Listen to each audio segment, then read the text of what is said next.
15 septembre 1935. Il y a à peine un an qu'Adolf Hitler est en possession de la totalité des pouvoirs en Allemagne. À Nuremberg, le congrès du parti nazi est baptisé Triomphe de la volonté. Quoi que tu ordonnes, ô Führer, nous l'accomplirons, psalmodient des dizaines de milliers de nazis rassemblés. Le fanatisme est la seule forme de volonté qui puisse être insufflée aux faibles et aux timides, écrivait Friedrich Nietzsche. Le hurlement remplace désormais la parole, le verbe aboie et règne. Deutschland erfasste, überall herrscht seit einem Jahr Regen und für den Deutschen die Reinheit seiner Rasse hält. Deutschland, wie Deutschland, nicht zu uns gehört. Juden ist uns verschrieben und verfallen mit Leib.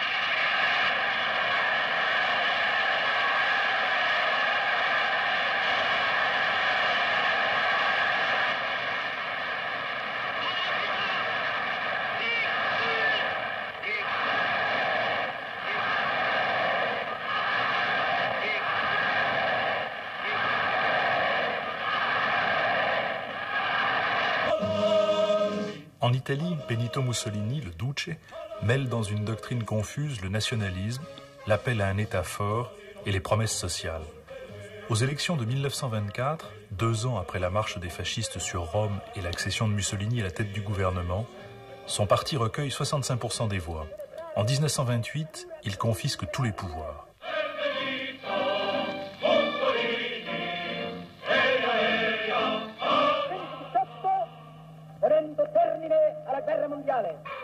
Beaucoup des batailles économiques livrées par Mussolini sont gagnées. La lire se redresse, le pays triple sa production d'électricité et devient autosuffisant en blé. Parallèlement, une législation sociale instaure les 40 heures hebdomadaires de travail et développe les assurances sociales. Mussolini fixe au pays l'objectif de passer de 38 millions d'habitants à 60 millions en 20 ans. En fait, le taux de natalité ne cessera de chuter. Quant à la lente élévation du niveau de vie, elle ne résistera pas à la crise de 1929.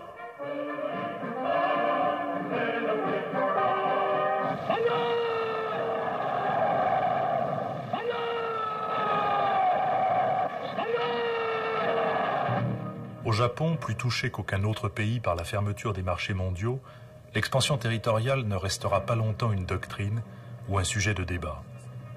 En 1931, l'Empire du Soleil Levant lance ses troupes sur l'Empire du Milieu et ampute la Chine de la Mandchourie.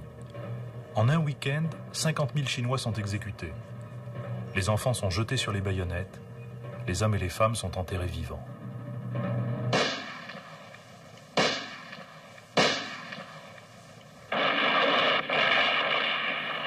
La victoire militaire des Alliés en 1918 cache une guerre perdue pour toute l'Europe. L'économiste anglais John Keynes a écrit du traité de Versailles qu'il instaurait une paix carthaginoise, édifiée sur l'hypocrisie, et qu'il constituait un défi à la justice, à la pitié et au bon sens. Autour d'une Allemagne humiliée et amputée, et d'une Autriche-Hongrie démantelée, ce traité a en effet morcelé l'Europe en petites nations fragiles, apeurées par la menace soviétique, cherchant un protecteur fort et abritant pour la plupart des minorités allemandes.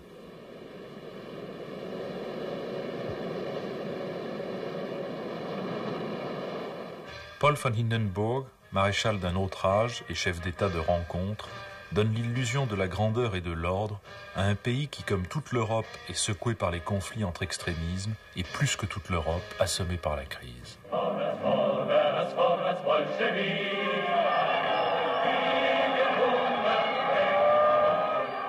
Le nombre des chômeurs triple entre 1929 et 1933. Il représente 35% de la population active et 6 millions d'individus. Les salaires baissent en moyenne de 35%. La miche de pain s'achète en milliards.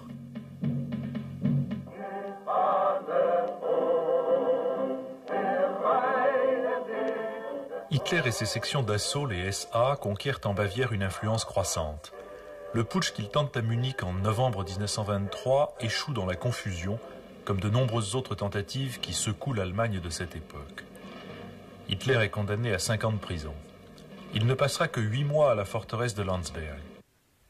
En prison, il écrira Mein Kampf, un livre dont un historien anglais a écrit qu'il fait songer à une monstrueuse statue barbare, expression d'une force gigantesque et d'un esprit sauvage qui se dressent au milieu de détritus de tout le déchet intellectuel des siècles passés. En 1926, le mouvement nazi rassemble 27 000 adhérents. En 1930, il passe avec 18% des voix de 12 à 106 députés qui se présentent au Parlement en uniforme. Aux élections présidentielles de 1932, Hitler recueille 30% des voix. Aux législatives qui suivent, les nazis représentent 37% de l'électorat. La faiblesse et les divisions des partis de droite et du centre-droit font du parti nazi le pivot d'une majorité nouvelle. Le 30 janvier 1933, Hitler est nommé chancelier par Hindenburg. Quelques mois plus tôt, le vieux maréchal jurait qu'il ne ferait même pas du leader nazi un sous-secrétaire d'État au poste. À la veille des élections de mars 1933, le Reichstag, le Parlement, est incendié. On arrête un jeune homme marginal et faible d'esprit, van der Lubbe. Une commission internationale d'enquête établira que ce sont les partisans du nouveau chancelier Adolf Hitler qui sont les véritables responsables de l'incendie. Mais Hitler a déjà fait procéder à des arrestations massives d'opposants. Les nazis remportent les élections législatives avec 43% des voix. Les persécutions commencent et les camps de concentration s'ouvrent, et d'abord pour les Juifs.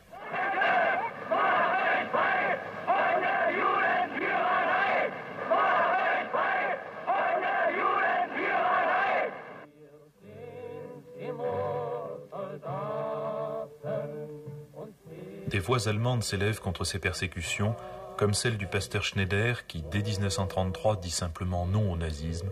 Il le paiera de sa liberté puis de sa vie. Tout au long de l'avènement d'Hitler, des savants et des artistes devront quitter l'Allemagne ou l'Autriche pour échapper aux persécutions ou pour marquer leur désaccord. Le psychanalyste Sigmund Freud, le physicien Albert Einstein, le dramaturge Bertolt Brecht, le musicien Kurt Weill,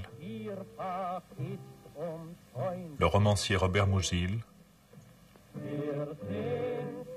le peintre Paul Klee, l'architecte Walter Gropius, le compositeur Paul Hindemith, les écrivains Thomas Mann et Hermann Hesse. Quand Karl von Ossietzky reçoit en 1935 le prix Nobel de la paix pour son combat en faveur des droits de l'homme, il est enfermé dans un camp de concentration. Göring ne le laissera jamais aller à Stockholm pour recevoir son prix et il mourra de privation.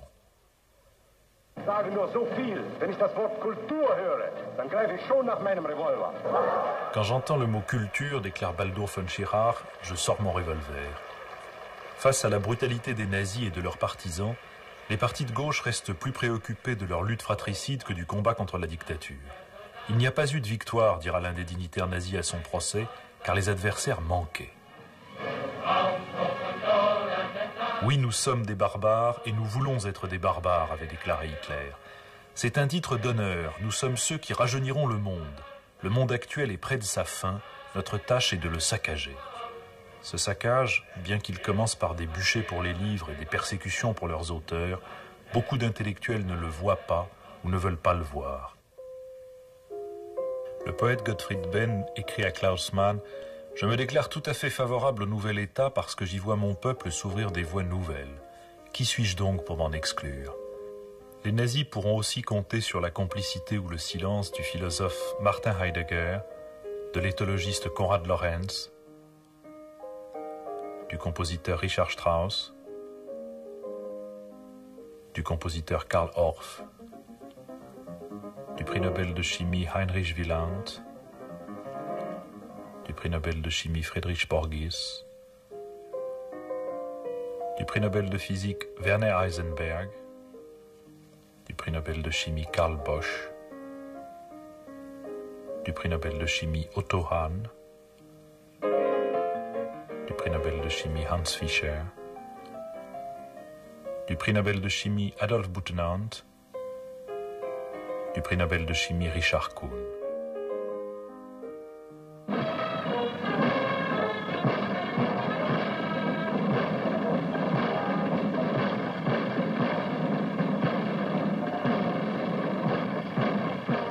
Dès l'âge de 10 ans, les jeunesses du peuple et les jeunesses hitlériennes assurent l'organisation des loisirs des enfants et des adolescents et leur endoctrinement national-socialiste. Verdienstwaffen zur Meldung! Achtung! Abteilung 6, 310 mit 1-3, 114 beim Kranbau. Danke. Heilder! Heilder! Lassen Sie weiterarbeiten. Weiterarbeiten! Hitler lance une politique de réarmement et une politique de grands travaux grâce à des acrobaties financières et aux capitaux étrangers. Il augmente la part des commandes de l'État dans la vie économique, il s'assure facilement la coopération des grandes entreprises. L'indice de la production industrielle gagne 38 points entre 1934 et 1937. En 2 ans, le nombre des chômeurs baisse de moitié.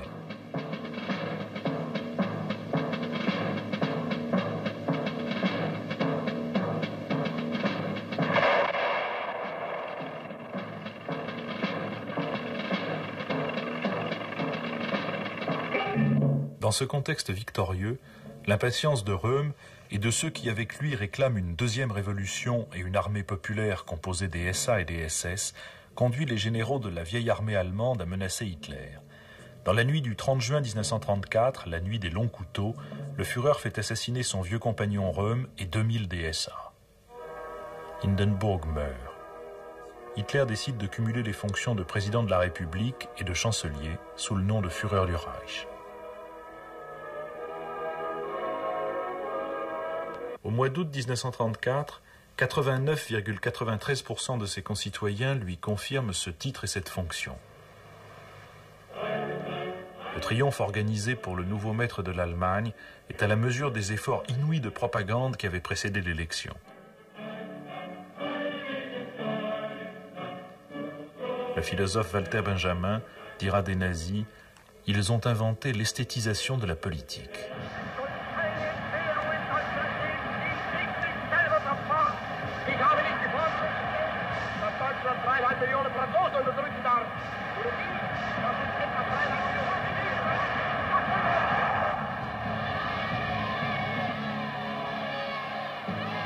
Désormais, et conformément à son programme, Hitler maîtrise entièrement une Allemagne qu'il peut lancer à la conquête de l'Europe. Göring est chargé d'un plan de 4 ans permettant de doter la Reichswehr d'un matériel offensif. Progressivement, la part du budget militaire atteint 50% du budget de l'État et représente le quart du produit national. En violation du traité de Versailles, des armements modernes et d'une très grande qualité, notamment des avions et des chars, sortent à une cadence accélérée des usines allemandes. La Société des Nations émet une condamnation sans sanction et Hitler baptise l'opération de réarmement « Programme de défense ». 7 mars 1936. L'armée allemande entre en Rhénanie en violation du traité de Versailles. Hitler a donné l'ordre à ses troupes de se retirer si la France et la Grande-Bretagne s'opposent à leur mouvement. Mais les Alliés laissent passer l'occasion et la Société des Nations émet une protestation de pure forme. Fort de ce succès, Hitler provoque de nouvelles élections. Il obtient 99% des suffrages exprimés. Août 1936, les 11e Jeux Olympiques ouverts à Berlin sont l'occasion d'une formidable opération de relations publiques montée par Goebbels. Les panneaux antisémites sont retirés des rues. Lors de la cérémonie d'ouverture, des athlètes américains, autrichiens, bulgares, italiens et français saluent Hitler du salut nazi. Le président du comité international olympique, Henri de Baillet-Latour, déclare « Les Jeux olympiques peuvent se dérouler ici sans aucune difficulté politique, dans une atmosphère de sympathie généreuse. »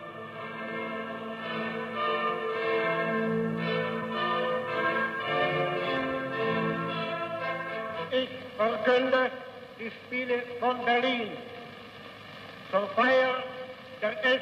Olympiade neuer Zeitrechnung als eröffnet. Les sportifs allemands remportent 33 médailles d'or contre 24 aux Américains. Mais l'un de ces Américains, le noir Jesse Owens, en remportant le 100 mètres, le 200 mètres, le saut en longueur et le relais 4 x 100 mètres, inflige un démenti cuisant aux théories sur la supériorité de la race aryenne. Pour ne pas avoir à lui serrer la main, Hitler et son état-major quittent la tribune officielle. En France, la victoire du Front populaire est suivie de grèves le plus souvent spontanées, accompagnées d'un phénomène nouveau, l'occupation des usines. Un mois plus tard, les accords Matignon sont ainsi salués par le secrétaire général de la CGT. Pour la première fois dans l'histoire du monde, toute une classe obtient dans le même temps une amélioration de ses conditions d'existence. À droite comme à gauche, les pacifistes sont nombreux.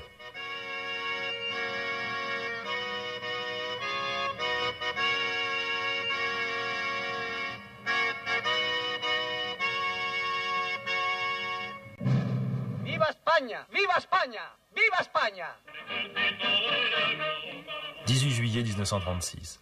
Les régiments marocains de l'armée espagnole, la Légion étrangère et les unités de Barcelone se soulèvent contre le gouvernement républicain. À l'initiative du gouvernement français, les pays européens proclament leur neutralité et décident d'un embargo sur les armes à destination de l'Espagne.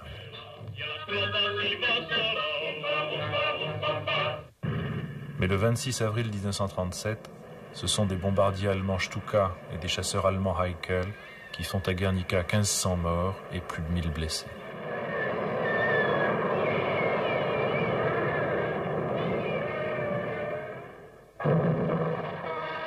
Septembre 1937. Mussolini, qui s'était jusque-là distingué d'Hitler sur les questions de politique européenne, se rend à Berlin et célèbre dans le plus grand faste son identité complète de vue avec le Führer.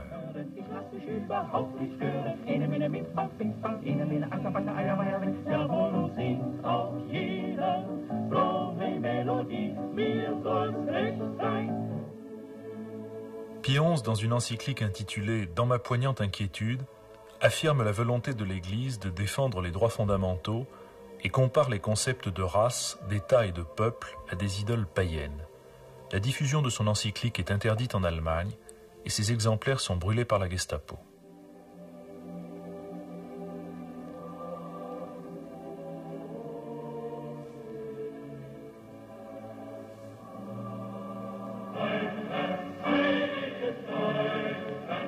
« 1938.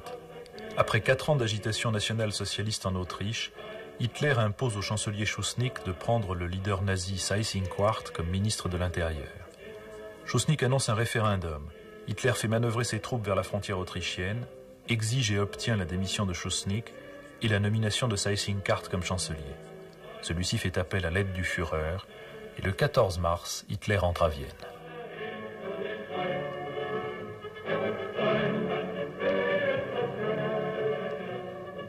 L'Allemagne n'a ni le désir ni l'intention de s'immiscer dans les affaires intérieures de l'Autriche, ni de l'annexer ou d'en proclamer son rattachement. Adolf Hitler, 21 mai 1935. Le 10 avril 1938, 2 plébiscites sont tenus en Allemagne et en Autriche. 99% des électeurs allemands se prononcent pour l'Anschluss, 99,75% des Autrichiens en font autant. L'Autriche et l'Allemagne s'appellent désormais le Grand Reich. Malgré l'Anschluss et en dépit de ce que l'on peut savoir de la nature du régime, les ambassadeurs et les visiteurs qui se succèdent chez Hitler ne tarissent pas d'éloges sur son compte. Anthony Eden le décrit maître de lui et amical, Sir John Simon le qualifie d'interlocuteur remarquablement convaincant, un diplomate italien parle de dignité et de franchise amicale, l'historien Toynbee d'extraordinaire qualité de logique et de clarté.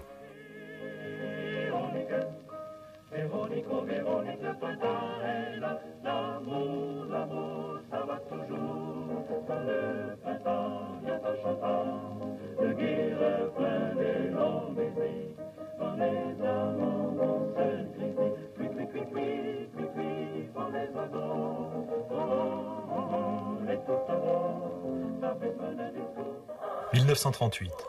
En Tchécoslovaquie, la question de la minorité allemande des Sudètes a pris une allure de plus en plus violente. Menés par le nazi Konrad Henlein, les groupes qui réclament la sécession des Sudètes se heurtent de plus en plus souvent aux Tchèques. Hitler exige l'indépendance de la minorité allemande. Les puissances garantes de l'État tchèque créé en 1918 à Versailles organisent une mission de bons offices. Le président Beneš propose aux Sudètes un statut particulier. Le 13 septembre, le parti allemand soutenu par Hitler rompt la négociation avec Beneš. Beneš proclame l'état d'urgence dans les territoires où se trouvent les populations allemandes. La Tchécoslovaquie possède l'armée la plus importante et la mieux équipée d'Europe centrale. Le 23, Beneš décrète la mobilisation générale. Le 26, les Anglais et les Français décrètent une mobilisation partielle. Le 27, le gouvernement allemand adresse un ultimatum au gouvernement tchèque. Le 30 septembre, au bord de la guerre, à l'initiative du Dutch, Hitler, Chamberlain, Daladier et Mussolini se retrouvent à Munich. Le sort de l'État tchécoslovaque ne suscite pas de très forte solidarité.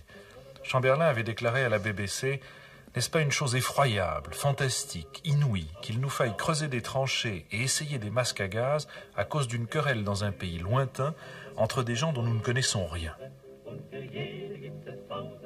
La Pologne, quant à elle, a manifesté son intention de s'allier à l'Allemagne pour récupérer la région de Teschen. En France, Léon Daudet déclare « Je ne me battrai ni pour les Juifs, ni pour les francs-maçons de Prague ». Le journal Le Jour imprime « Va-t-on faire la guerre pour une question de procédure ?» et l'éclaireur de Nice « Tous les Tchécoslovaques du monde ne valent pas les os d'un petit soldat français ». Les nains de Prague vont apprendre ce que vaut le géant allemand, déclare Göring. Les provocateurs tchèques ont besoin d'une leçon, ils l'auront. Le 30 septembre, Hitler, Mussolini, Chamberlain et Daladier, en l'absence de tout représentant de la Tchécoslovaquie, signent un accord sur l'annexion des Sudètes par l'Allemagne. À 18 km de Munich, 15 000 hommes sont enfermés à Dachau. Parmi eux, l'ancien chancelier autrichien, Schuschnigg.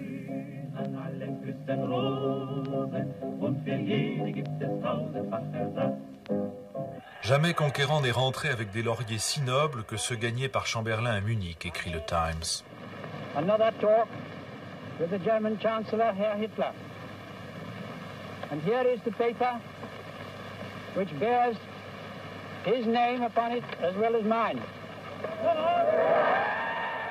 We regard the agreement signed last night and the Anglo-German naval agreement as symbolic of the desire of our two peoples never to go to war with one another again. Entre la guerre et le déshonneur, réplique Winston Churchill, vous avez choisi le déshonneur et vous allez avoir la guerre. Daladier s'attendait à être conspué par la foule à son retour au Bourget. Il est acclamé comme un sauveur. Léon Blum écrit « Je suis partagé entre un lâche soulagement et la honte ». Et Henri de Monterland, la France est rendue à la belote et à Tino Rossi. Sur le demi-cadavre d'une nation trahie, sur les demi-cadavres de leur honneur, de leur dignité, de leur sécurité, des hommes par millions dansent la danse de Saint-Guy de la paix. Le 1er octobre, les troupes allemandes occupent les Sudètes. Le 6, les Slovaques font sécession. Les minorités d'origine hongroise et roumaine menacent d'en faire autant, le pays est au bord de l'éclatement. En mars 1939, le président Hácha, qui a succédé à Beneš, convoqué à Berlin, demande le protectorat allemand. Le 15, la Wehrmacht entre à Prague. En mettant la main sur les usines tchèques, les Allemands doublent d'un seul coup leur potentiel d'artillerie lourde.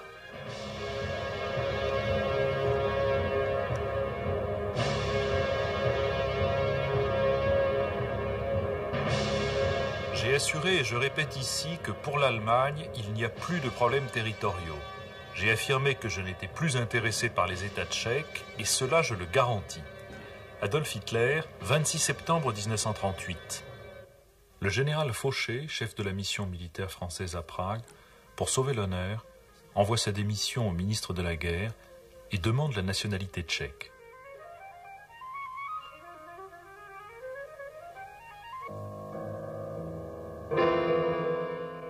Dans la nuit du 9 au 10 novembre, la nuit de cristal, prenant prétexte du meurtre à Paris d'un conseiller de l'ambassade d'Allemagne par un jeune juif de 17 ans, les SA assassinent 91 personnes, dévastent 7500 magasins juifs, 101 lieux de culte et déportent 35 000 hommes, femmes et enfants.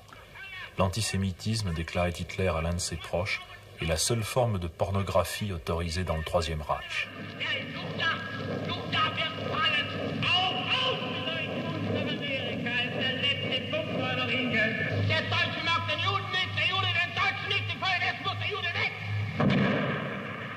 Les Juifs sont interdits dans les théâtres, les cinémas, les écoles, les chambres de commerce.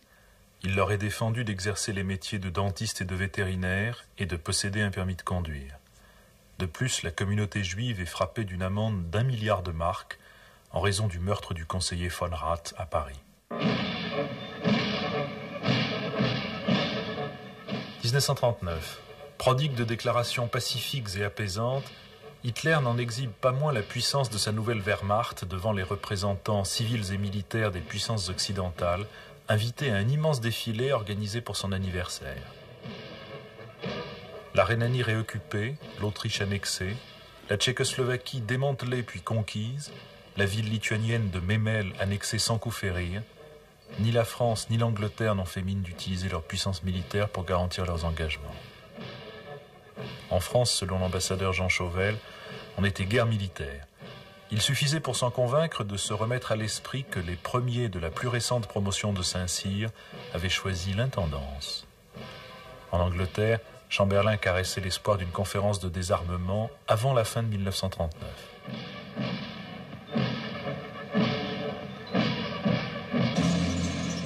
Cependant, Hitler, estimant faire preuve de modération, exige de la Pologne qu'elle accepte que Danzig redevienne allemand et que l'Allemagne puisse librement traverser le corridor établi en 1918.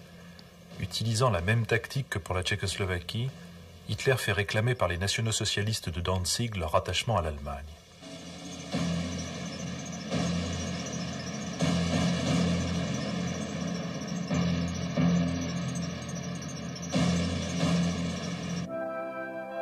Le gouvernement polonais décrète la mobilisation générale.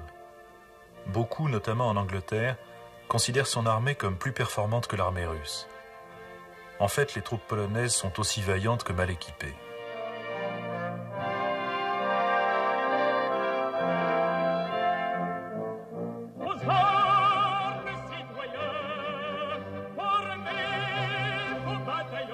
« 2 septembre 1939, la France mobilise. La victoire de son armée en 1918 avait conféré à ses troupes une réputation de quasi-invincibilité, admise par ses alliés comme par ses adversaires. Cette fois, Chamberlain n'est pas dupe. La Grande-Bretagne mobilise. Mais si l'Empire britannique regroupe 450 millions d'habitants, son armée est peu importante et faiblement équipée en matériel moderne. Le président Roosevelt réclame le respect de l'indépendance de la Pologne. Hitler le rassure avec ironie, énumérant devant ses fidèles la liste des pays que l'Allemagne ne compte pas envahir, depuis le Royaume-Uni jusqu'à l'Égypte et la Palestine. Niederlande, Belgien, Großbritannien, Irland, Frankreich, Portugal, Spanien, die Schweiz, Liechtenstein, Luxemburg, Polen, Ungarn, Rumänien, Jugoslawien, Russland, Bulgarien, Türkei, Irak, Arabien, Syrien, Palästina, Ägypten.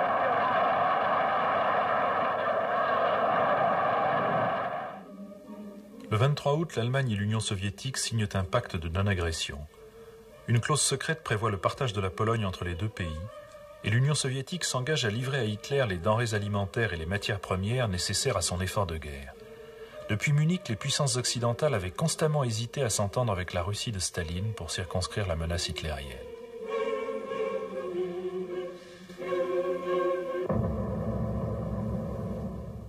Le 1er septembre, à 5h30 du matin, 275 avions, 70 divisions allemandes, dont 6 blindés, 4 mécaniques, 4 motorisés, sont lancés sur la Pologne. Hitler leur a donné pour mot d'ordre « Soyez sans merci ».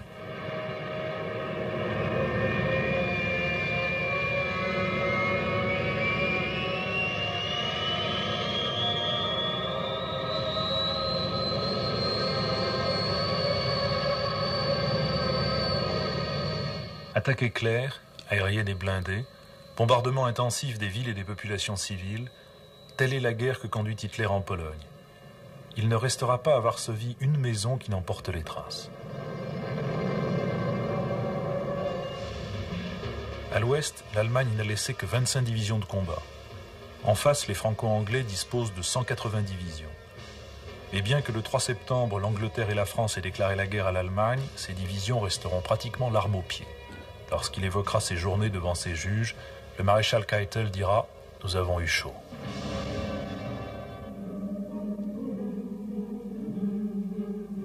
Le 17 septembre, la Russie attaque à son tour la Pologne. Comme prévu, Staline et Hitler se partagent le pays. Un mois plus tard, l'Union soviétique attaque la Finlande.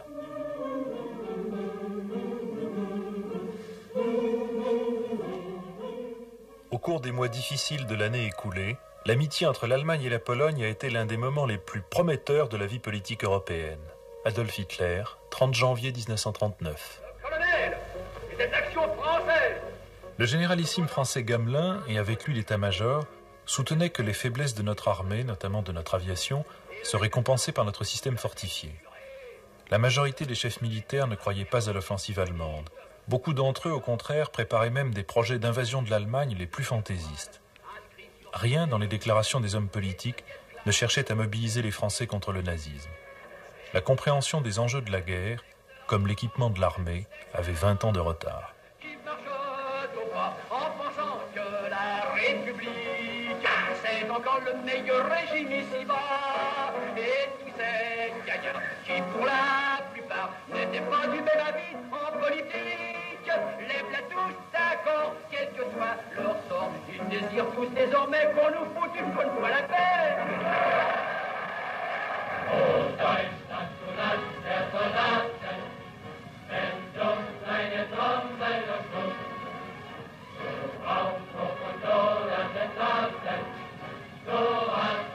Pendant les 9 mois que dure la drôle de guerre, Hitler rapatrie ses troupes de Pologne et prépare une offensive. Craignant un débarquement anglais en Norvège, il choisit de s'assurer d'abord le contrôle de la route du fer suédois vers l'Allemagne.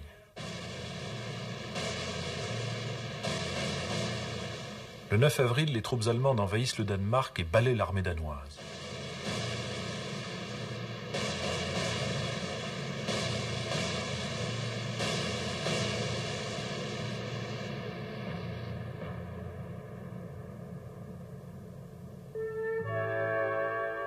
Le roi Christian X donne l'ordre de cesser le feu.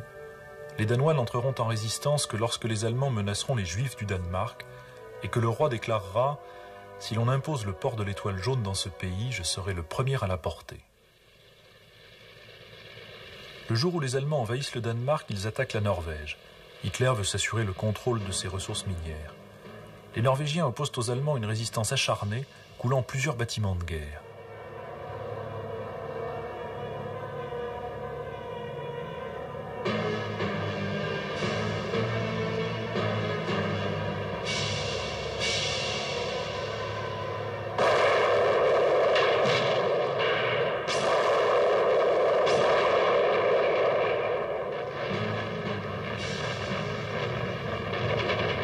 Le 15 avril, les troupes franco-britanniques débarquent à Narvik, au nord de la Norvège.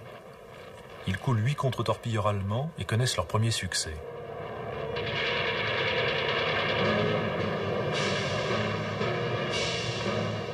Le 22, les Alliés sont repoussés à Lillehammer.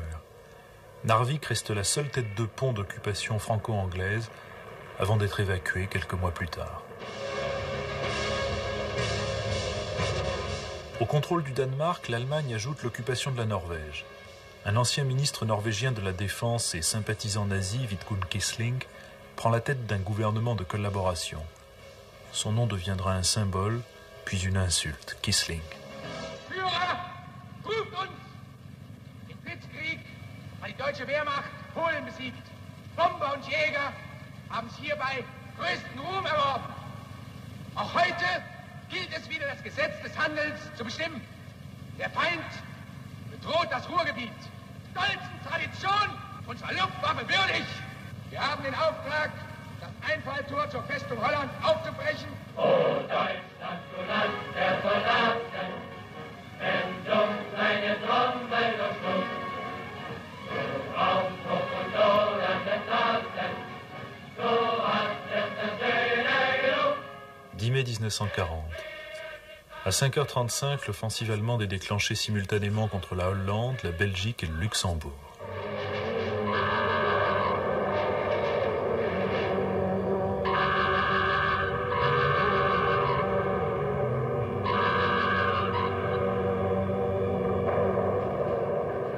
La Hollande est un véritable laboratoire des techniques de la guerre éclair, de la Blitzkrieg. L'avance des troupes allemandes y est foudroyante. L'aviation et les blindés dévastent le pays et en un seul bombardement, il y a 900 victimes à Rotterdam. Le pilonnage des villes est systématique.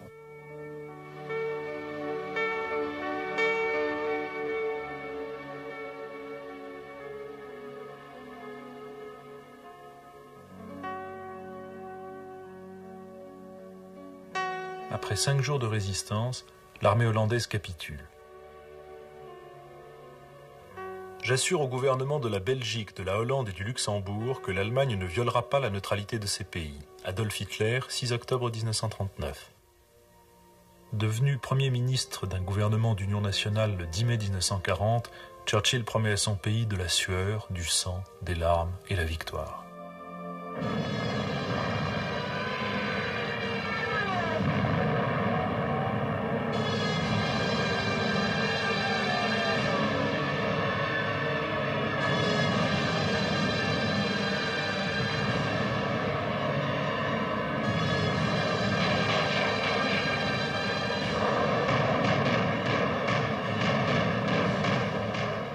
En Belgique, les Allemands utilisent un nouvel équipement, le cargo planeur. Il permet le franchissement par surprise du canal Albert, réputé infranchissable.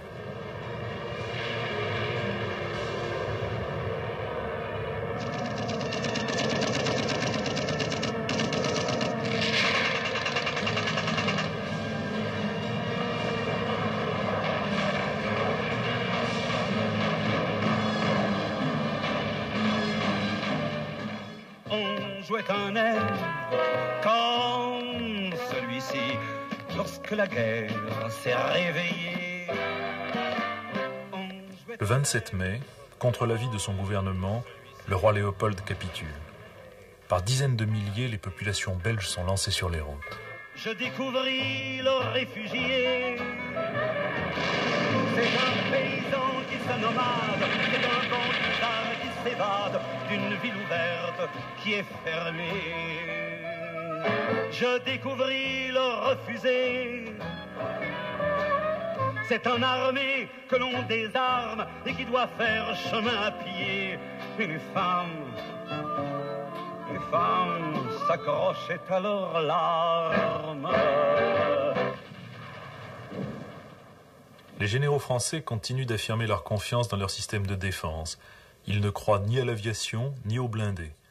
Le président du Conseil déclare « Nous vaincrons parce que nous sommes les plus forts ».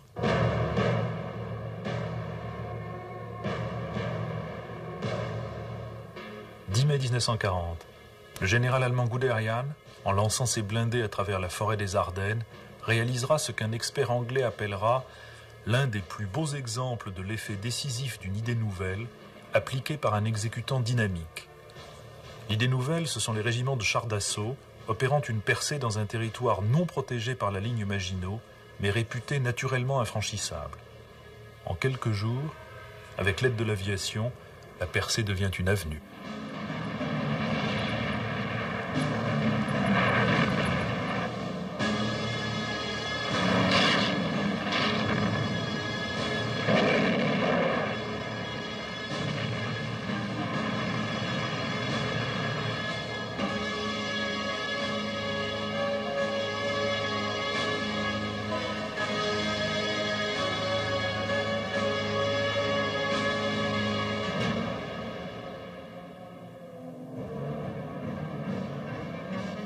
Les coups portés contre la Hollande et la Belgique sont rendus décisifs par l'attaque dans les Ardennes et par la prise de Sedan. Les Français et les Anglais, trop avancés en Belgique, sont pris à revers.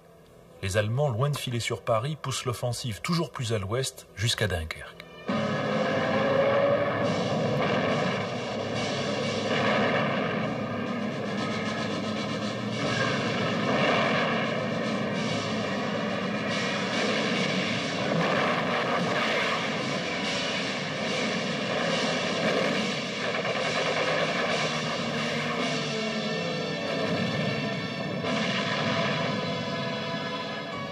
À la défaite matérielle, la rapidité d'action de l'armée allemande ajoute la défaite morale. Seul un ordre incompréhensible d'Hitler d'arrêter l'offensive permet aux Anglais de rapatrier l'essentiel de leurs troupes dans des conditions effroyables. Cet ordre, qui restera dans l'histoire sous le nom de miracle de Dunkerque, donne à l'Angleterre in extremis une chance de reconstituer son armée et de repartir à l'assaut. Mais pour l'heure, à Dunkerque, 342 000 soldats alliés sont évacués. Les Français abandonnent 150 000 prisonniers. L'armée anglaise laisse sur place 2 000 canons et 500 000 tonnes d'équipement. Sur 48 000 soldats français évacués, 6 000 périssent en mer à cause des bombardements de la Luftwaffe. Dichiarazione di guerra agli ambasciatori di Gran Bretagna e di Francia.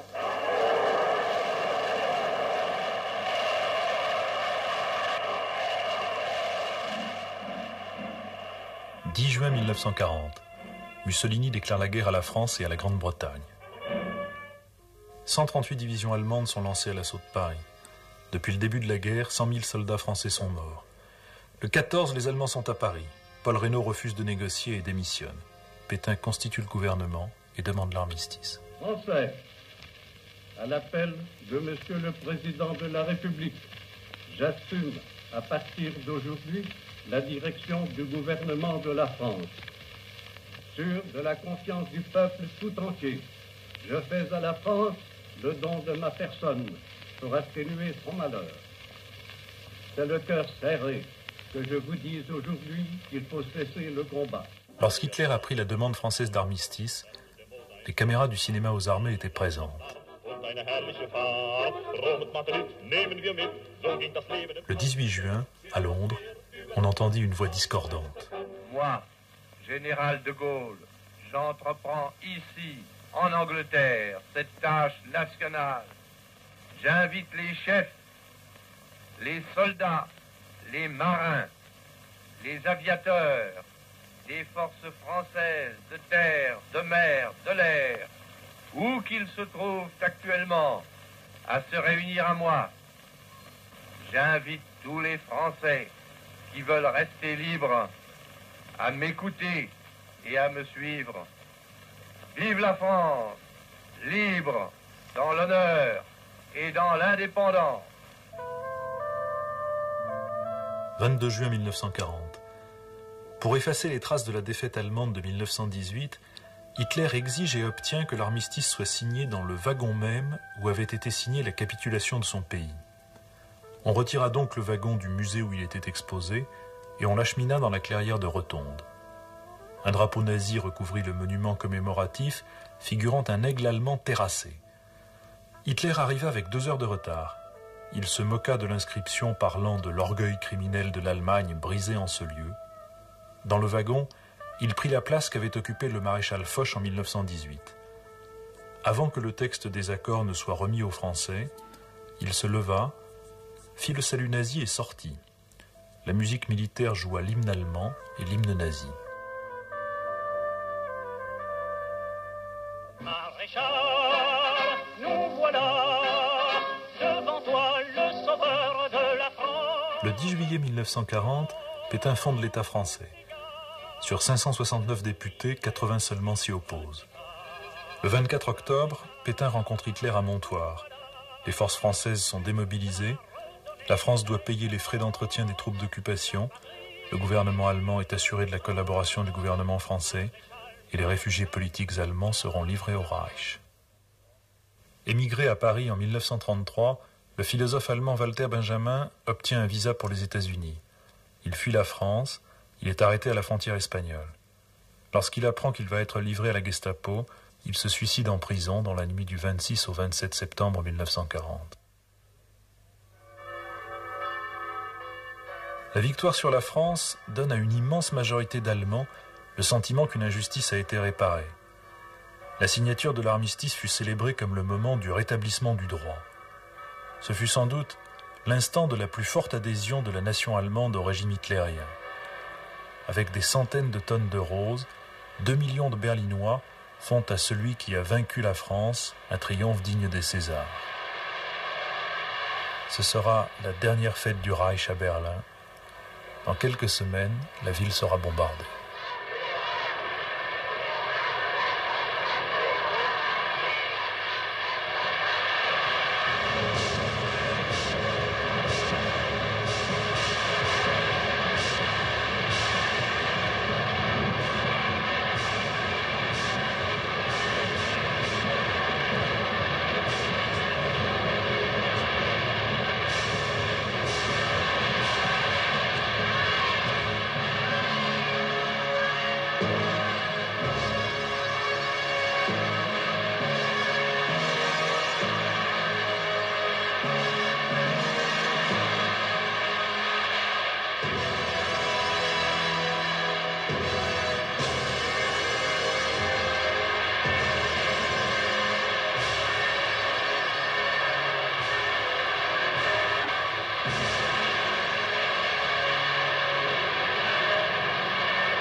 Septembre 1940.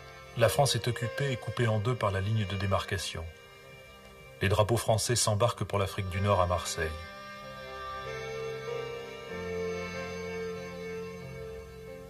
Partout dans le monde, la photo de cet homme symbolisera la tristesse et la défaite de la France. De cet homme-là, il ne reste que deux mauvais clichés. Il fut le premier Parisien à être fusillé par les Allemands. Il avait refusé de dénoncer des camarades pris dans une rixe avec des soldats ennemis. Il fut fusillé le 23 décembre 1940, 2 jours avant Noël. Il avait 28 ans. Il s'appelait Jacques Bonsergent.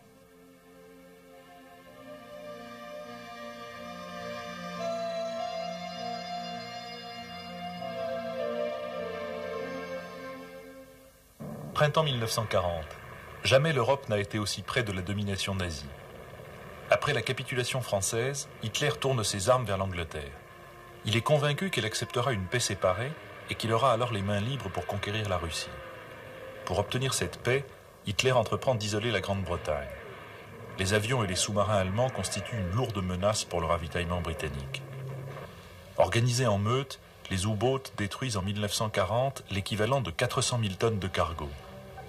Seule l'aide américaine peut permettre à l'Angleterre de surmonter ses pertes. Malgré une puissante campagne isolationniste aux États-Unis, Roosevelt livre aux Anglais une cinquantaine de destroyers. Une fois réélu en novembre 1940, il accroît constamment son aide. « 8 août 1940. Hitler, stupéfait et dépité du refus de Churchill de parlementer, estime pouvoir mettre l'Angleterre à genoux par une guerre éclair aussi efficace que celle qui lui a déjà livré 6 pays en Europe. L'opération Otari est lancée. Elle doit aboutir à la destruction des ports et des convois anglais, puis au débarquement des troupes allemandes.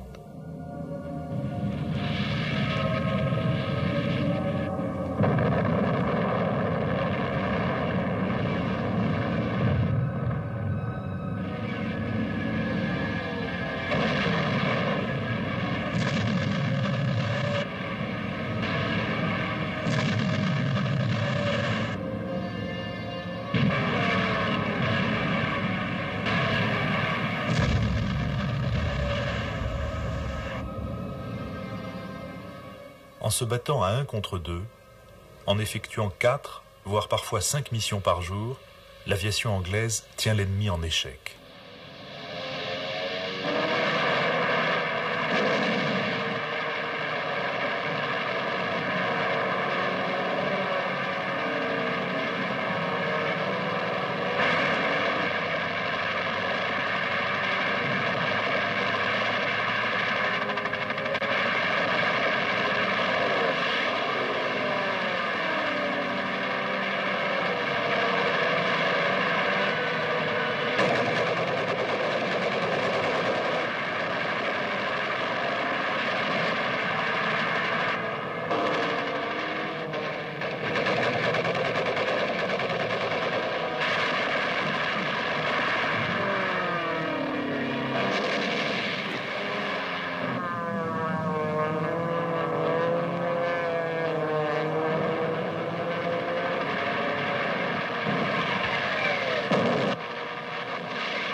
Jamais dans l'histoire de l'humanité, dette aussi grande n'a été contractée par tant de millions d'êtres humains envers un si petit nombre d'hommes, déclare Winston Churchill.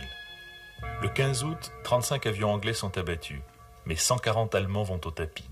Au total, les Britanniques perdront 915 appareils, mais les Allemands 1733. À ce rythme et en dépit des efforts extraordinaires de l'industrie aéronautique, l'aviation anglaise est au bord de l'épuisement quand, début septembre, les Allemands commettent l'erreur de changer de cible. Au lieu des aérodromes et des usines aéronautiques, c'est Londres qu'ils décident de bombarder. Pour éviter la chasse britannique, les bombardiers d'Hitler opèrent la nuit. Entre le 7 septembre et le 3 novembre, ils effectuent 57 bombardements, en moyenne 1 par nuit.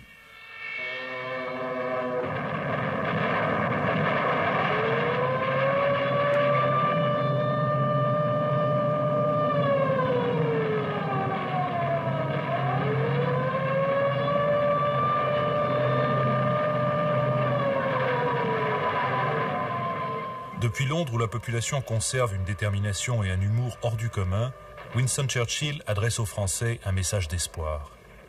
Nos gens tiennent bon. Allons, bonne nuit. Dormez bien. Rassemblez vos forces pour l'aube, car l'aube viendra.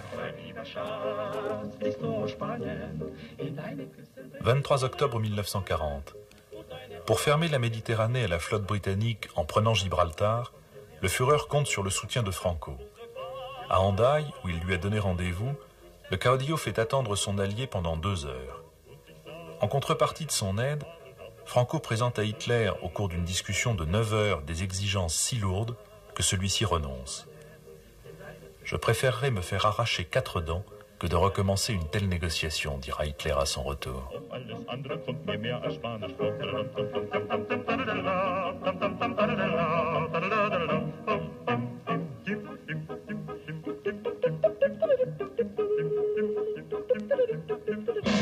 À la fin de la première année de guerre, Hitler occupe la Pologne, le Danemark, la Norvège, la Belgique, la Hollande et la France. La Roumanie, la Hongrie et la Bulgarie, en adhérant au pacte d'Acier, sont devenus ses vassaux. 6 avril 1941. Depuis des mois, Hitler presse la Yougoslavie d'adhérer au pacte tripartite. Le gouvernement yougoslave est profondément divisé. Les adversaires des nazis l'emportent. Hitler lance l'offensive contre la Yougoslavie sans déclaration de guerre, bombarde Belgrade, et les troupes allemandes déferlent à la fois d'Autriche, de Bulgarie et de Hongrie. Elles prennent par surprise les troupes yougoslaves.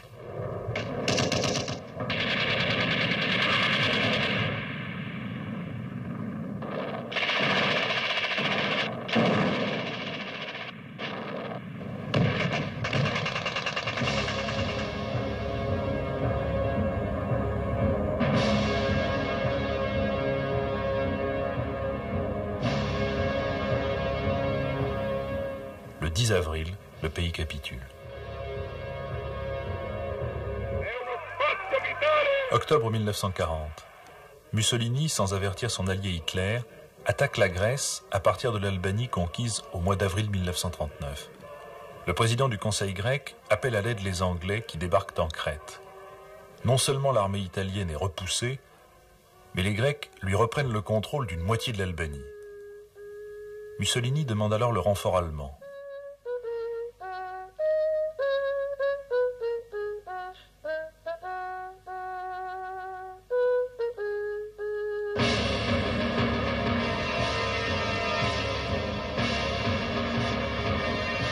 Le 6 avril, en même temps qu'ils attaquent la Yougoslavie, les Allemands entrent en Grèce.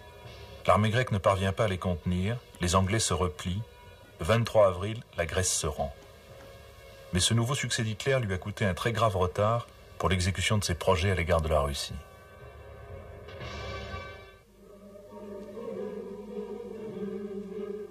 « 12 novembre 1940. Molotov, ministre des Affaires étrangères d'Union soviétique, se rend à Berlin. Hitler oscille entre son vieux rêve de faire de la Russie une nation d'esclaves de l'Allemagne et la possibilité de maintenir, au moins pour un certain temps, son alliance avec elle. Ribbentrop, le ministre des Affaires étrangères allemand, offre à Molotov d'adhérer au pacte Japon-Italie-Allemagne et de partager le monde avec ces 3 puissances. Molotov expose ses conditions. L'Union soviétique doit être assurée du renoncement du Japon à ses concessions minières et pétrolières de Sakhaline. Les Russes doivent pouvoir installer des bases militaires en Bulgarie et en Turquie. Hitler propose à l'Union soviétique, en guise de hors-d'œuvre, de s'emparer des possessions anglaises de l'océan Indien. Les négociations se passent dans un climat exécrable. Le Führer a perdu sa vieille habileté de négociateur où alternait la séduction, les envolées lyriques, les raisonnements tortueux et les menaces. Hitler ne montre plus que de la morgue, du dédain, de la violence à peine contenue.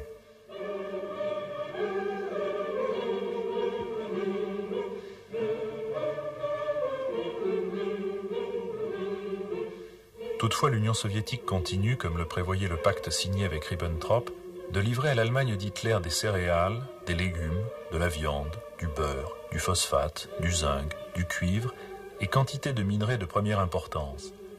Les soviétiques livrent aussi de l'essence, celle qui alimenta en partie les bombardiers lancés sur Londres. Ils livrent même plusieurs centaines d'antinazis allemands réfugiés en Union soviétique, telle Margaret Buber-Neumann, femme du dirigeant communiste allemand Heinz Neumann, que les hommes de Staline remirent à la Gestapo sur le pont de Brest-Litovsk et qui, alors que les Russes lui avaient déclaré qu'ils l'embarquaient pour la Suède, se retrouva au camp de concentration de Ravensbrück. 22 juin 1941. Contre l'avis de tous ses généraux, Hitler, sans la moindre déclaration de guerre, lance vers 3h15 du matin 153 divisions, 600 000 véhicules motorisés, 3580 engins blindés, 7184 bouches à feu et 2740 avions contre la Russie.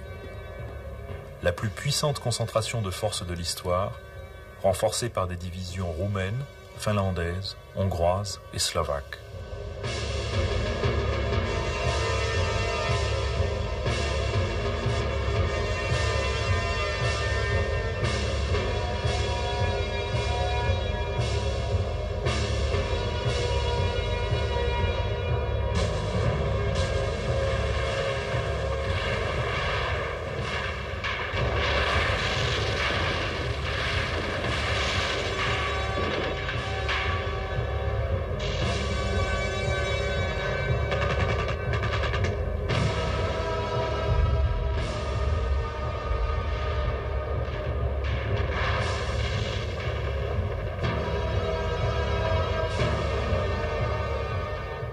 L'Armée rouge résiste malgré son impréparation et sa désorganisation, et malgré la surprise d'une attaque à laquelle Staline n'a pas voulu croire, en dépit des avertissements de Churchill. Mais les grosses divisions soviétiques sont encerclées et écrasées, selon la tactique élaborée par le général Manstein. En 4 mois, les Allemands font 3 millions de prisonniers.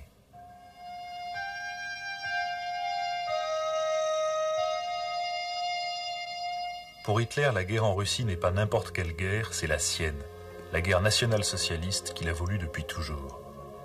Rien ne pourra éviter, disait-il en 1935, le combat décisif entre l'esprit allemand et l'esprit panslaviste, entre la race et la masse. Il faut que la hiérarchie des maîtres subjugue le pullulement des esclaves. Nous sommes le seul peuple capable de créer le grand espace continental en imposant notre poigne.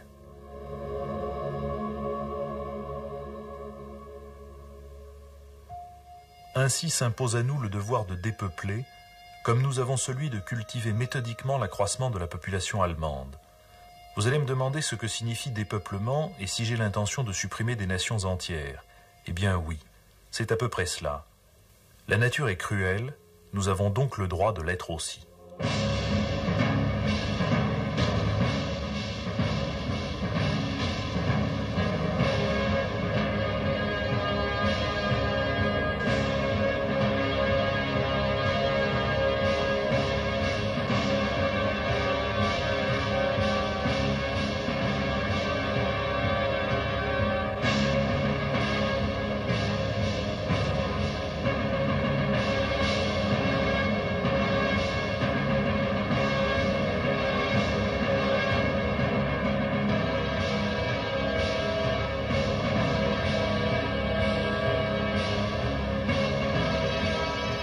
L'avancée allemande balaie tous les obstacles.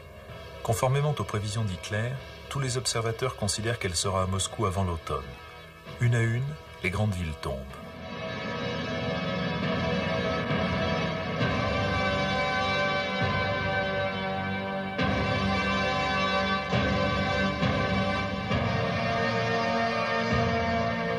L'avancée allemande stupéfie et désoriente les Russes. Après un silence de plus d'une semaine, Staline s'adresse à eux. Il ne les appelle plus camarades, mais amis et frères. Il leur parle de la lutte victorieuse de leurs ancêtres contre Napoléon. Il leur demande de résister à Hitler, comme jadis à l'empereur des Français.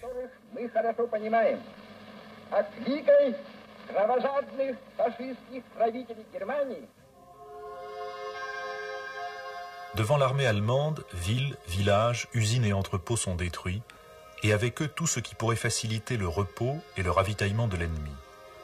Des poignées de partisans russes se déchaînent pour empêcher les communications des troupes allemandes et rendre leurs arrières de moins en moins sûres. Hitler décide de lancer à la fois ses armées sur Leningrad et la Crimée pour des raisons économiques et sur Moscou pour une raison militaire et politique. Pourtant déjà, un général allemand écrivait dans son journal « Les espaces semblaient infinis, les horizons nébuleux. Les bonnes routes étaient rares et les mauvais chemins nombreux. Le civil russe était rude, le soldat russe plus rude encore. Il semblait posséder une capacité illimitée d'obéissance et d'endurance. Depuis la fin octobre, la pluie tombe. La boue aspire les véhicules, tout bivouac est impossible.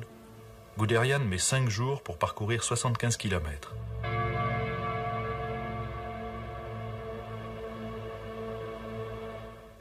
Hitler s'est refusé à préparer une offensive d'hiver. Avec le froid et la neige, il n'arrive plus de l'arrière que du pain. Il n'y a presque plus de carburant, pas de glycérine pour les radiateurs, il fait moins 40 degrés. Hitler refuse de se rendre sur place. Comme l'écrit un observateur, pour conjurer la campagne d'hiver, le Führer a refusé de distribuer des vêtements d'hiver. Pour abolir la boue, la neige, les mauvais chemins, l'usure des blindés et des souliers, il refuse d'aller y voir. Le 6 décembre, Guderian informe Hitler qu'il évacue. Il est à 22 km de Moscou, à Yasnaya Polyana, devant la maison de l'auteur de Guerre et Paix, le comte Alexis Tolstoï.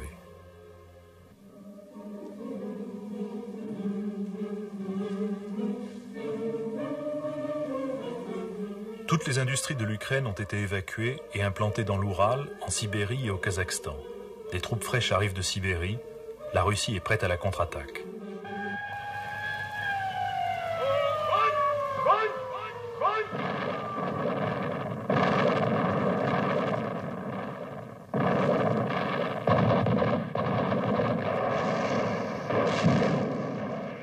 À la veille d'attaquer l'Union soviétique, Hitler avait déclaré « Il me semble que je vais ouvrir une porte donnant sur une pièce obscure et encore jamais vue, sans savoir ce que je vais trouver derrière elle. »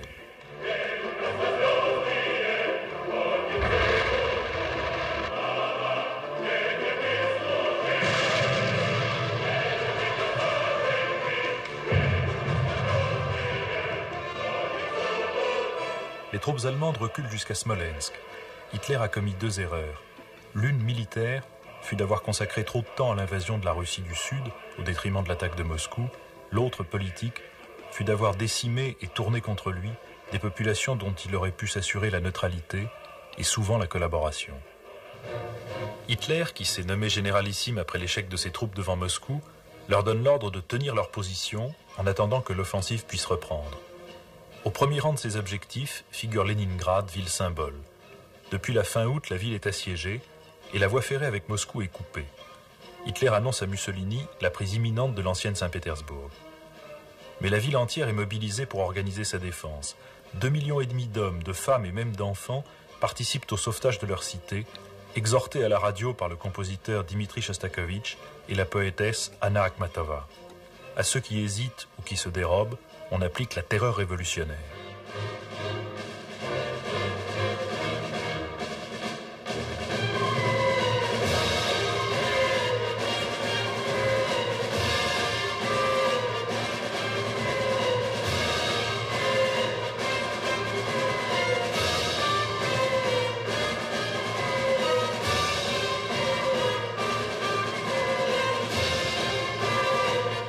La ville est bombardée jour et nuit.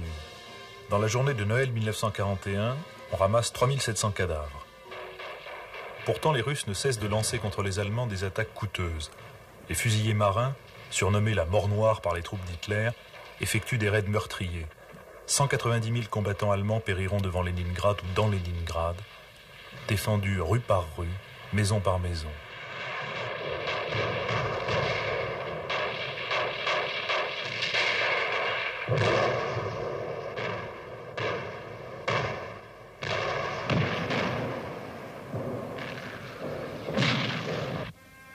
Des dizaines de milliers de soldats d'Hitler y seront faits prisonniers.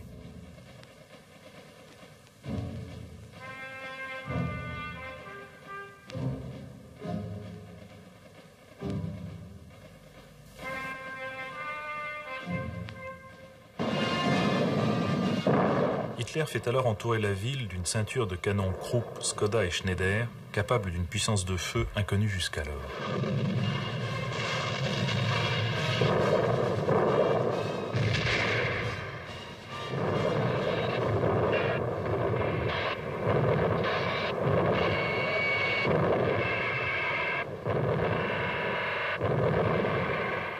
malgré le froid et la faim, les ouvriers des usines Kirov continuent à fabriquer des chars de combat.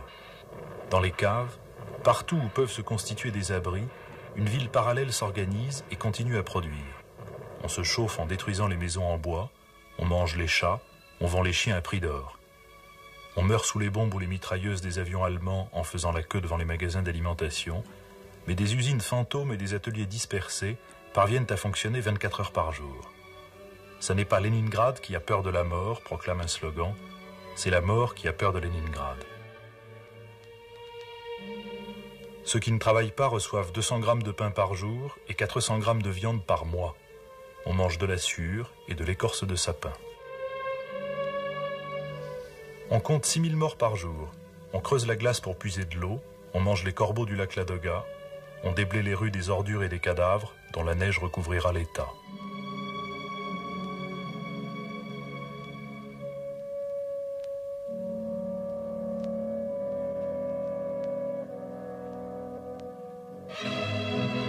Sur les eaux gelées du lac Ladoga, seule liaison possible entre Leningrad et le reste du pays, les Russes construisent une route en 15 jours.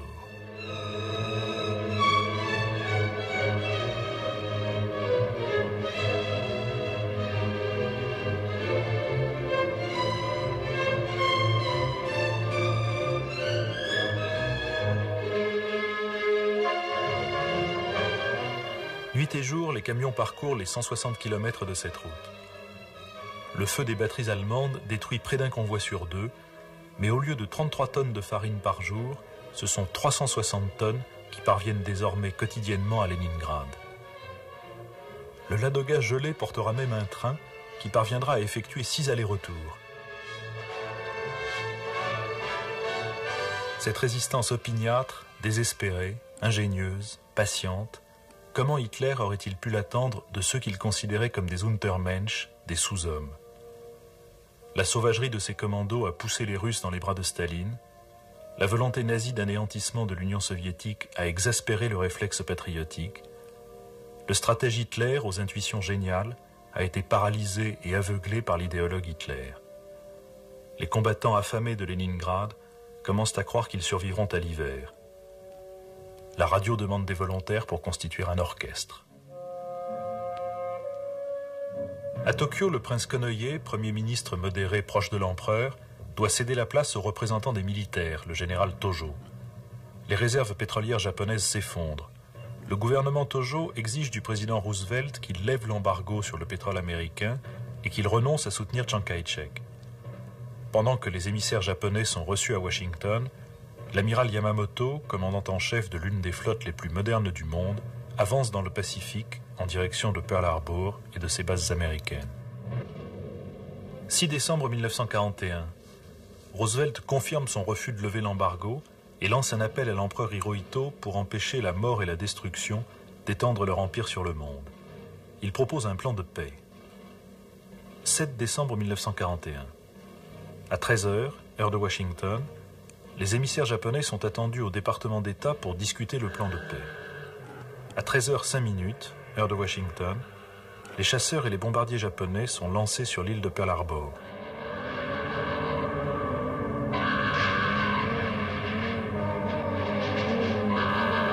Ils détruisent 188 avions et 5 croiseurs de combat.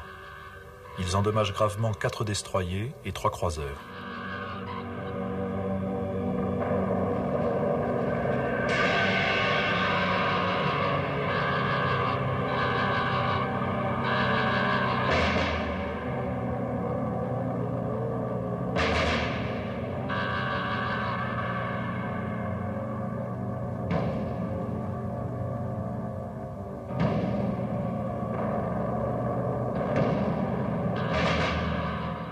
Le lendemain de l'attaque de Pearl Harbor, le président Roosevelt se présente devant le Congrès des États-Unis. December 7, 1941, a date which will live in infamy. The United States of America was suddenly and deliberately attacked by naval and air forces of the Empire of Japan. Yesterday, The Japanese government also launched an attack against Malaya. Last night, Japanese forces attacked Hong Kong. Last night, Japanese forces attacked Guam. Last night, Japanese forces attacked the Philippine Islands.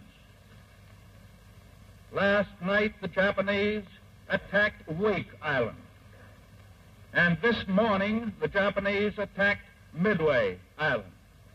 I ask that the Congress declare that since the unprovoked and dastardly attack by Japan on Sunday, December 7th, 1941, a state of war has existed between the United States and the Japanese Empire.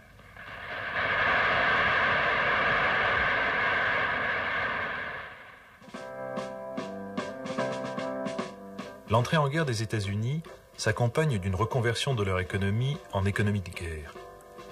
Les dépenses militaires passent de 5 milliards de dollars en 1939 à 49 milliards de dollars en 1942. La construction navale de 1 million de tonnes en 1940 à 7 millions en 1942. 346 chars sont produits en 1940, 24 997 en 1942. 2141 avions sortent des usines en 1940, 47 836 2 ans plus tard. Près d'un cinquième de cette production est envoyé aux Alliés, soviétiques compris.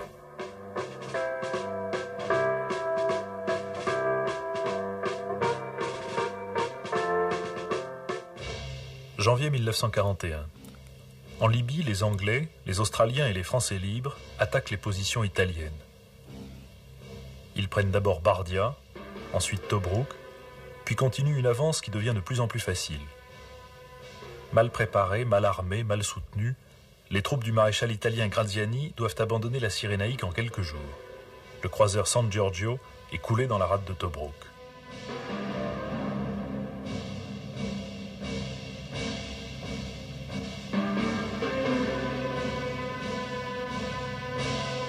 L'empire africain de Mussolini, déjà amputé par la reconquête de la Somalie et de l'Éthiopie, se réduit comme une peau de chagrin.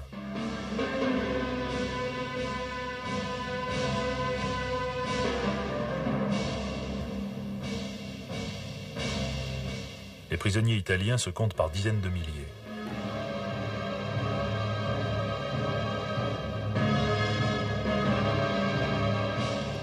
Paradoxalement, les Anglais et leurs alliés semblent ne pas savoir que faire de ce succès qui les a surpris. Le 6 février 1941, le général Rommel traverse la Méditerranée en bombardant Malte et la Crète pour voler au secours des Italiens. Rommel est célèbre dans l'armée allemande pour son esprit d'initiative. Le 14 février, il débarque à Tripoli et fait construire des chars en bois montés sur des Volkswagen pour tromper l'ennemi. Le 11 mars, le régiment de chars de la 11e division légère allemande arrive à Tripoli.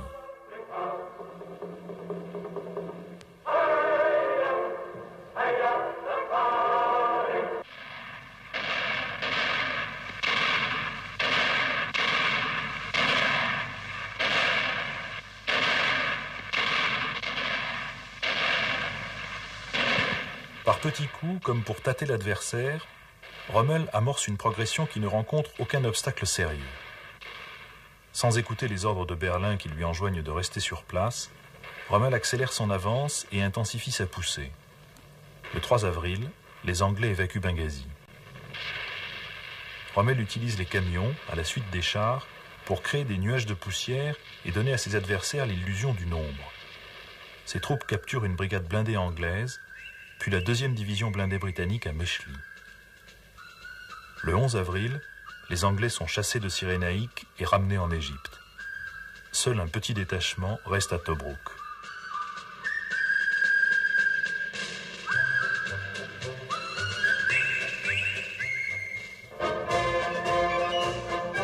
Novembre 1941, les Anglais contre-attaquent.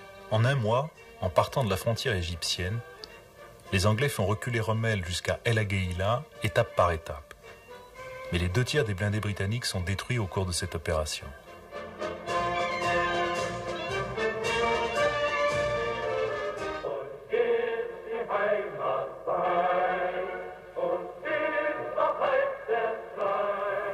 mai 1942, Rommel contre-attaque à son tour. Partant d'El Agheila, il reconquiert l'essentiel du terrain perdu, mais arrivé à Bir Hakeim, il se heurte aux troupes de la France libre.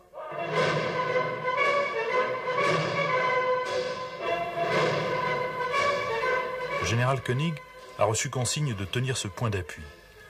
Avec 5500 Français, il tient la position contre toute attente pendant plus de 2 semaines. Il immobilise le meilleur des forces allemandes, la 90e division et la célèbre 15e division de Panzer. Cette résistance permet aux Alliés de se retirer dans de bonnes conditions, épuise les troupes allemandes et contrarie leur offensive vers Tobrouk, qui devait les conduire ensuite en Égypte pour la possession du canal de Suez. Le 10 juin, les Français doivent cependant abandonner Bir Hakeim. Ils laissent derrière eux 500 blessés et plus de 1000 morts. Ils rejoignent les lignes britanniques. Ils ont donné à la France libre sa première réalité militaire. Malgré l'entrée de ses troupes à Tobrouk et la prise de plus de 20 000 prisonniers anglais, Rommel envoie à Berlin un rapport pessimiste. Son armée est épuisée, son matériel est insuffisant, ainsi que ses effectifs. Quant à Mussolini, qui avait fait venir par avion un cheval blanc pour faire à Alexandrie une entrée de triomphateur, il décide de rentrer à Rome.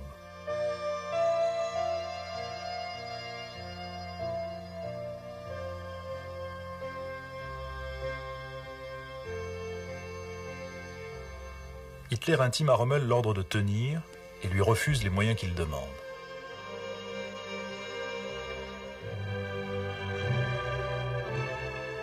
« 23 octobre 1942. Churchill donne à la 8e armée anglaise un nouveau commandant en chef, le général Montgomery, esprit non conformiste, aussi connu parmi ses pairs pour ses facultés d'initiative que Rommel peut l'être dans l'armée allemande pour les siennes. Le nouveau commandant a un mot d'ordre, on ne recule plus. Malgré l'impatience de Churchill, qui le presse de lui donner une victoire, Montgomery prend soigneusement le temps de préparer son offensive, de laisser reposer ses troupes et de veiller à leur morale.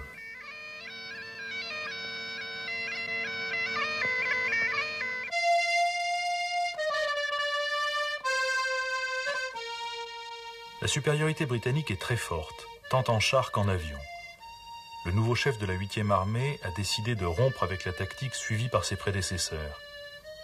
Il n'attaquera pas de front les blindés ennemis, il ne dispersera pas ses propres chars. Pour la première fois, Rommel est en face d'un adversaire aussi rusé, aussi inattendu et surtout aussi mobile que lui.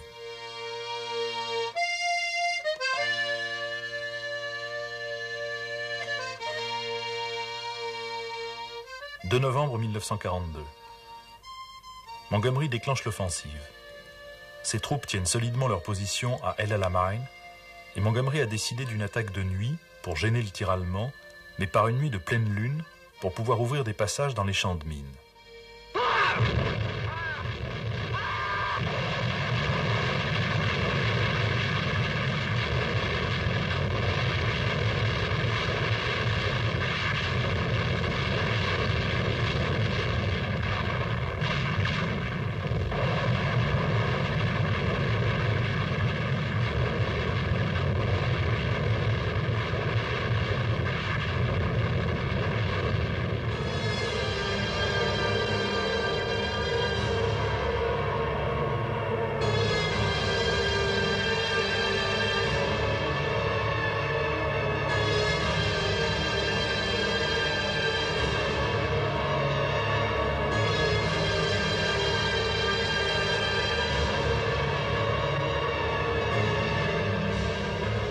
Le 3 novembre, après une nuit et une journée de bataille, Rommel estime être au bout de ses ressources. Il ordonne la retraite. Mais un peu plus tard, le même jour, un ordre formel d'Hitler lui enjoint de tenir la position d'El Alamein. Rommel arrête la retraite de ses troupes et rappelle celles qui sont déjà en route. Le 5 novembre, les Anglais amorcent l'encerclement des troupes allemandes et italiennes. Rommel parvient à s'esquiver vers l'ouest. Dans les jours qui suivent, malgré l'ordre d'Hitler, il se replie à 800 km de la nouvelle base anglaise, Benghazi. Il ne dispose plus que de 5000 combattants allemands, 2500 italiens, 11 chars allemands, 35 canons anti-chars et 65 canons de campagne. La 8e armée a capturé plus de 10 000 Allemands, plus de 20 000 Italiens, 450 chars et plus de 1000 canons.